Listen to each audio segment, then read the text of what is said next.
ng salita ng Diyos. Opo, ganyan. Tapos tinawag na ako, sabi, ready na po, magtutok na kayo. Sige, sige. So, tumayo na ako, inayos ko na.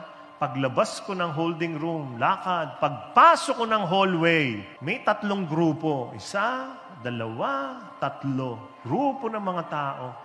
Hinahawakan nila tag-isa-isa ang mga babae na napoposes ng masamang espiritu, na gusto akong lusubin kasi ako'y magsasalita ng salita ng Diyos. So alam nila, they are threatened by my presence. They want to attack me. Naku, galit na galit sa akin. Ganyan, nalilisik yung mga mata. Okay, tapos yung mga kaibigan niya, hawak-hawak sila. Umiiyak na yung iba kasi hindi alam ano nangyayari. Ganyan, tapos ako nandun. Tapos, we were trained. In my previous community, we were trained how to exercise. Parang may naamoy ako hindi maganda. So nakatayo ko doon. Tiningnan ko yung 3. Sabi ko doon sa organizer, huwag ka mag-alala, babalik ako. Alis.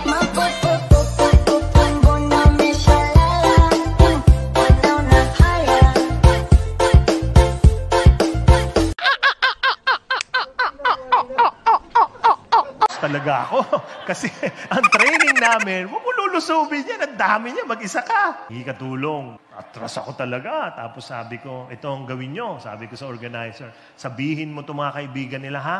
Huwag sila masyado matakot at mag-alala. Panalo na si Lord dito.